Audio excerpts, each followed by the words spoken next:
Akkam jirtu daawwattoota OMN kabajamoo oduu guyyaa kanaaf qindeeffanneen isinitti himaa oduu dursuun hangafoota oduun. Godina Shawaa Lixaa aanaalee Gindabaratii fi Cobiitti humnoonni mootummaa lubbuu namoota nagaa balleessuun himameetii jira. Dhalattoonni Oromoo baha Oromiyaa magaalaa Dirree Dhawaa jalatti kan argamu kilaastara Jaldeessaa maqaan maaliif akka jijjiirame kantiibaa magaalattii Dirree Dhawaa irraa ibsaa barbaannaa jedhaniitii jiru. Haleellaa hidhattoota finxaaleeyyii faannoo godina Horroo Guduruu Wallagga aanaa Abbee Dongorootti dheengaddaa jalqabee hanga har'aatti itti fufuun dhagahameetii jira.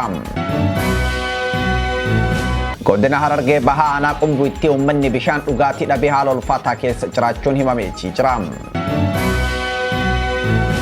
Godina Shawaa bahaatti daandiin aanaalee Adaamii Tulluu Jiddoo Kombolchaa fi Zuwaay dugdaa wal qunnamsiisu manca'uun hawaasni rakkoo hamaa keessa jiraachuun ibsameetii jira. Dhaabbanni mootummoota gamtoomanii ajajoota finciltoota Suudaan 4 irratti qoqqobbii kaa'e.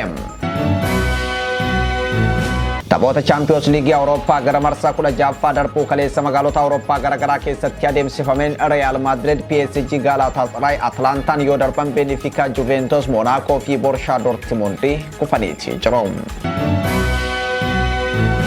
Daawwattoota OMN kabajamoo kun hangafoota oduuti amma oduu bal'innaan. Bori fille egerene nota hirenke akagelu kota kayora mota rekosia Afrika tuma tu formata kallacha sabota wabi oromota magazine yota Barri bara dijitaalaati. Jabana dijitaalawaatti tooftaan oomishaa fi oomishtummaa ofii ittiin dhaadheffatan jijjiiramuu qofa osoo hin taane hiree bal'aas warra biizinasii hojjetuuf fidee dhufeera. Akka kaleessaa TV yookaan raadiyoon takkaa himamee yeroon oomishnii fi tajaajilli keessan dagatamuu darbee jira. Miidiyaaleen akka OMN tooftaalee tamsaasaa dijitaalawaan maamiltoota miiliyoona horatan immoo dirree dhaadhessaa keessan hangafaa ta'uu qabu. Hordoftoota miiliyoona 3 Feesbuukii qofaan yuutuubii irraan ammoo sabiskiraayibaroota miiliyoona tokkotti siqu kan horate Oromiyaa miidiyaan neetworkii takkatti miiliyoonota fiitti addunyaa jiraniin oomishaa fi tajaajiloota keessan himam. Bara wajjin tarkaanfachaa hiree tana fayyadamuun OMN irratti oomishaa fi tajaajiloota keessan beeksifadha. Miiliyoonota irraa amantaa kan horate OMN waliin hojjedha. Dhugaa sabaa karaa dhugaatiin OMN.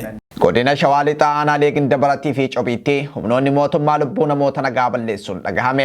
Jiraattota aanaa Gindabarat keessaa kanneen OMN dubbise ganda qarree dobbii jedhamutti ilma haadhaa fuulduratti rasaasaan tumanii lubbuu baasan jedhan. Haati Iteenesh Nagaasaa jedhamtu maatii wajjin osoo galgala irbaata nyaataa jiranii waraanni mootummaa balbala isaanii irra hiriiree darbaa turu. Kan dubbatan jiraattonni waraana mootummaa sana keessaa tokko dhaabbatee ilma ishee kan ishee bira taa'aa jiru gad waame jedhu. Haatis ilma ishee Boojaa jedhamu kana wajjin itti gadi bahuu kan dubbatan jiraattonni waraanni mootummaa kun akkuma gad waameen ilma isheetiin jilbeeffadhu jennaan haati dursitee miila waraanaa sanatti kuftee kadhataa akka turte ibsa. Osoo haati kun kadhattu ofirraa haadha darbatee ilmatti dhukaasee lubbuu baasuu dubbata. Haati kun ergasii haala ulfaataa keessa jiraachuu himameetii jira. Aanaa Cobiitti immoo qonnaan bulaa lubbuu baasuu jiraattonni himaniitii jiru.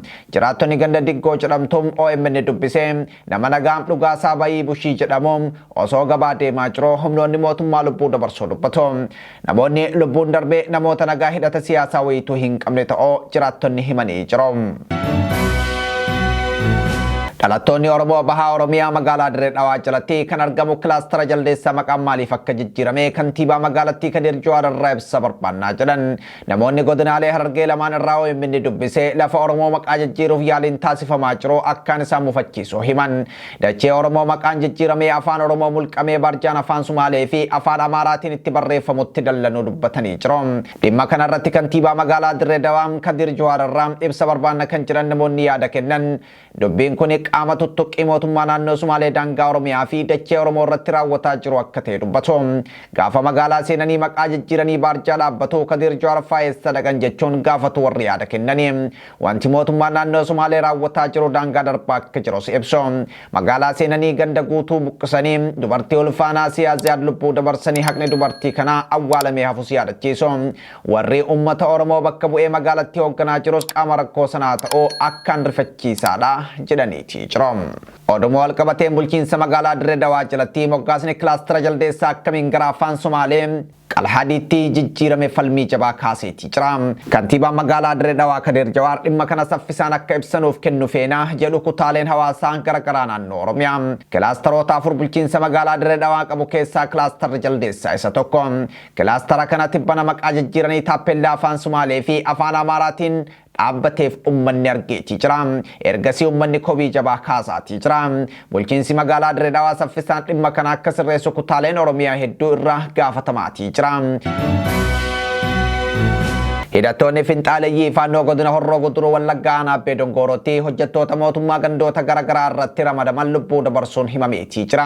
Jiraattonni OMN dubbisee ganda loomichaa bakka Hurusee biyyitii fi tulluu uggaa jedhaman irratti haleellaan guddaan faannoodhaan raawwatamuu himan. Hidhattoonni kun halkan kaleessaa jalqabanii kaleessas haleellaa itti oofanii lubbuu namoota hedduutu darbee jedhan. Kana malees hojjettoonni mootummaa gandoota garagaraatii ramadamanis humna finxaalessa kanaan lubbuu isaanii dhabuu himaniitii jiru.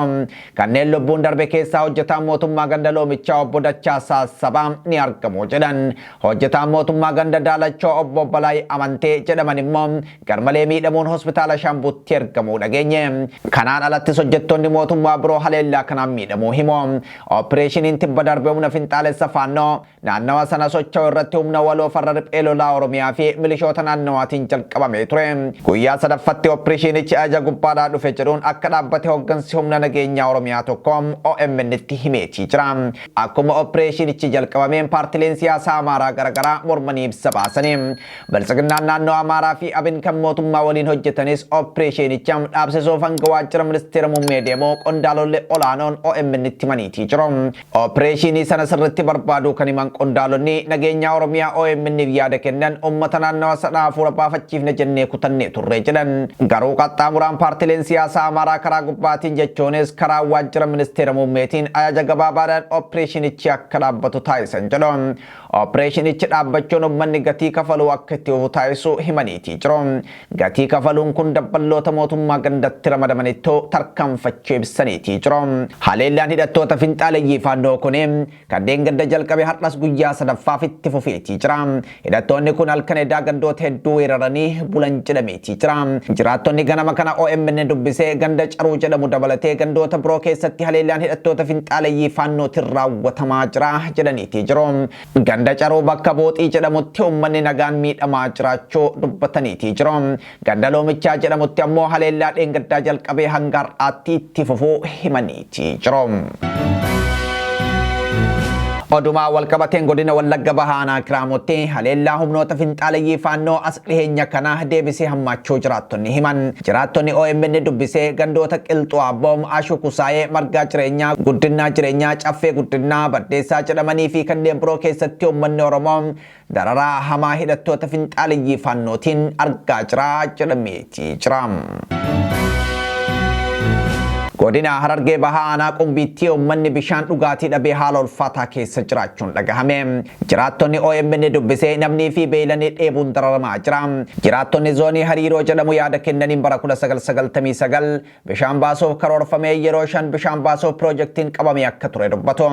Garuu piroojeektiin karoorfame hojii irra hin oolle jedhaniitii jiru. Uummanni bishaan dhabee fageenya dheeraa deemee bishaan booruun dabaree sa'aatii dheeraa dhaabbatee akka waraabbatu dubbataniitii jiru. Qaamni dhimmi ilaallatu furmaata akka itti kennus gaafataniitii jiru. Oduma walqabateen godina Baalee Bahaanaa laga hidhaa magaalaa Beeltuu Kurkurruutti jiraattonni bishaan dhabuun haala ulfaataa keessa jirra jedhu. Jiraattonni OMN'if yaada kennan dheebuun yeroo namaaf hin kennuu dararama hamaa keessa jirra jedhan. Waqtiin bonaa kun immoo rakkinicha itti hammeessuu himaniitii jiru. Duraan magaalaa keessaa bahanii hanga kiiloomeetira 7 deemanii baadiyyaa keessaa bishaan waraabbataa akka turan eeranii garuu amma sunis dhabamee jira jedhan.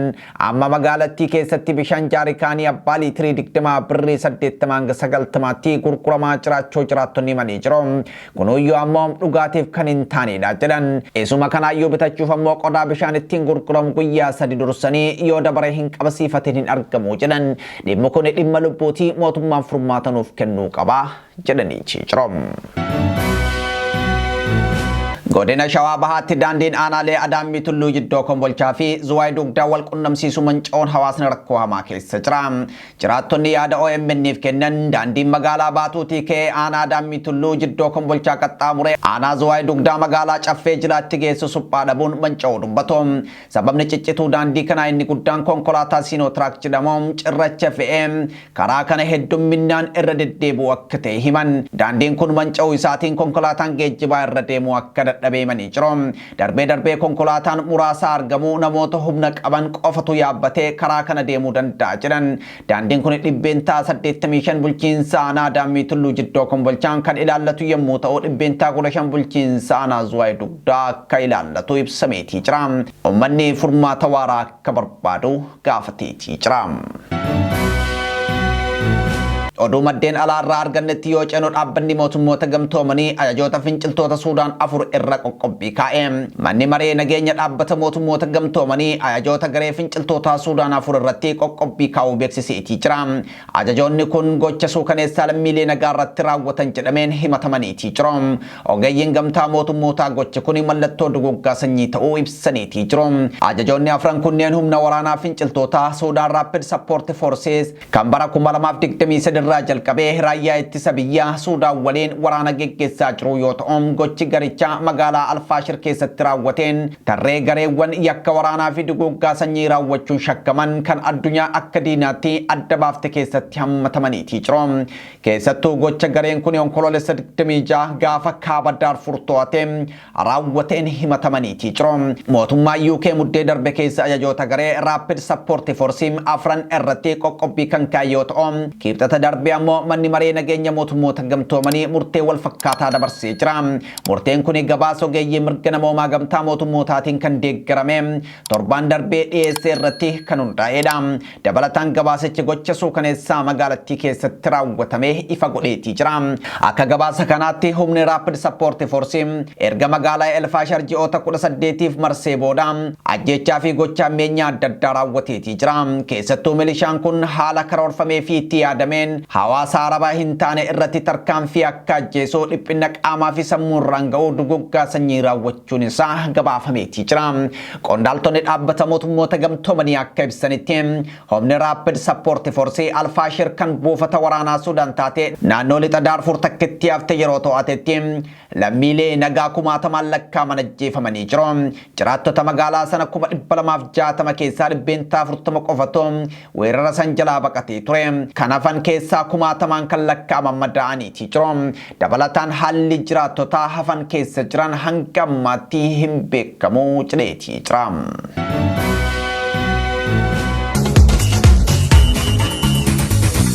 Oduu ispoortiitti yoo ceenu taphoota Chaampiyoonsii liigii Awrooppaan gara marsaa 16ffaa darbuu kaleessa magaalota Awrooppaa garaagaraa keessatti adeemsifameen Real Madrid, PSG, Galatasaray, Atlanta yoo darban Benfica, Juventus, Monaco fi Borussia Dortmund kufanii jiru.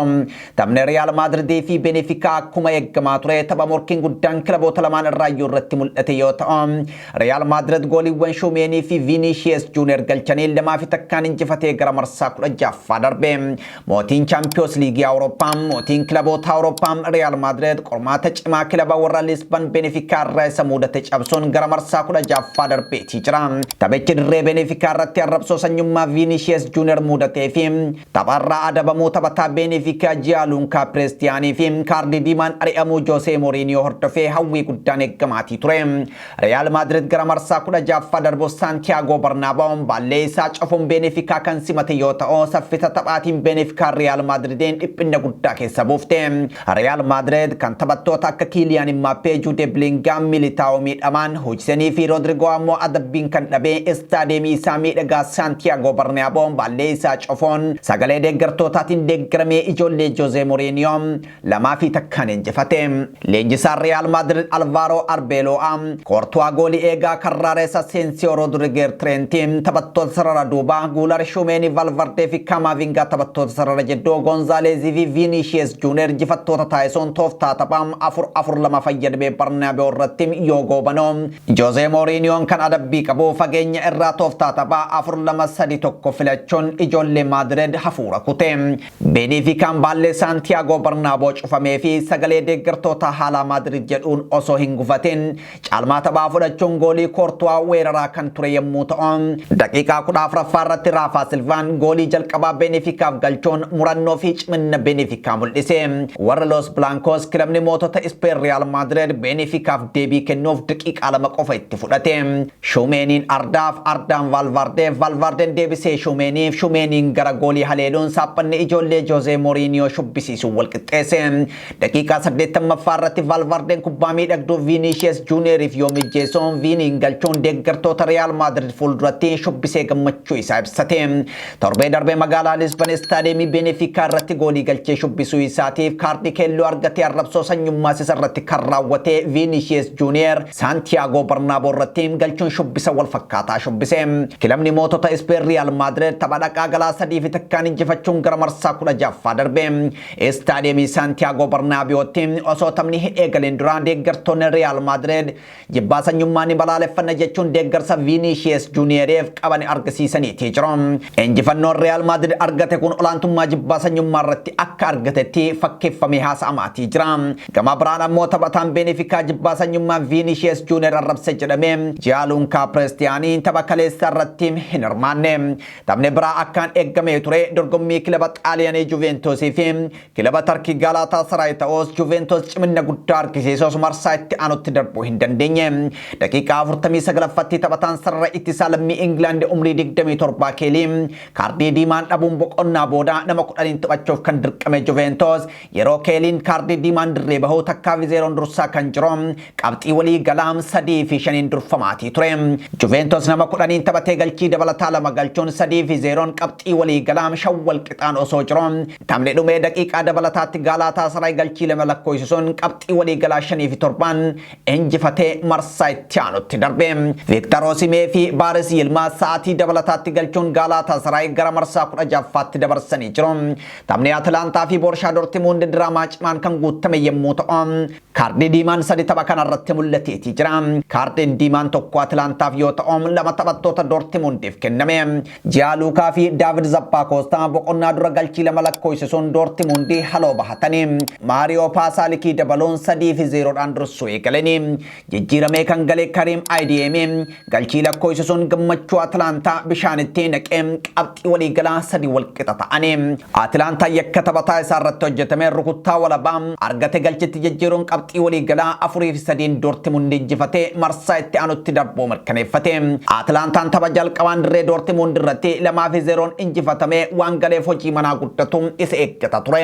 Dirree isaa irratti garuu boqonnaa dura galchii Gianluca fi David Zappacostaan lakkoofsisaniin qabxiin walii galaan Dortmundi waliin wal qixa ta'e. Taphicha dhumuuf sakandiiwwan muraasni yeroo hafanitti Raamii Bensebaayiniin taphataa Atlantaa kan ta'e Nikolaa Kritovic yeroo inni kubbaa mataa jifachuuf itti aggaamu miida duubaan mataa isaa keessa dhiitu isaa rukuttaa walabaa yookaan peenaalitii Atlantaan ittiin injifate argate. Abbaan waancaa Chaampiyoons liigii bara darbee Paris Saint-Germain ammoo Monaakoo irra aanuun gara marsaa itti aanutti darbeetii jira. Monaakoon kubbaa Muhammaduu Kolibaaliin ergeen boqonnaa duram galchiittiin dursu lakkoofsise. Haa ta'u malee Muhammaduu Kolibaaliin daqiiqaa 58ffaa irratti kaardii diimaan dirree bahuun Monaakoon nama 10 qofaan akka taphatuuf dirqisiise. Kolibaaliin kaardii diimaan bahee daqiiqaa 2 booda Marquinhos daqiiqaa 60ffaa irratti PSG'dhaaf goolii lakkoofsise. Daqiiqaa 66ffaa irratti galchii lammaffaa PSG lakkoofsisuun abdii horate. Monaakoon daqiiqaa dhumaatti lakkoofsisuun qabxii walii galaa 5 fi 4 caalamee PSG'dhaaf harka laachuun dorgommii Chaampiyoonsii liigii Awrooppaa itti aanu keessaa bahe. Chaampiyoonsii liigii Awrooppaa marsaa 16ffaatti Ingiliz irraa Arsenaal, Manchester City, Chelsea, Tottenham, Liverpool, Newcastle, Spain irraa Real Madrid, Barcelona, Atletico Madrid, Xaaliyaan irraa Atlanta, Turkii irraa Galatasaray, Norway irraa Bodo Glimt, Faransaay irraa PSG, Jarman irraa Bayern Munich fi Bayer Leverkusen yoo darban ramaddii marsaa 16ffaan jimaata boruu ifoomaa jedhameetii jira.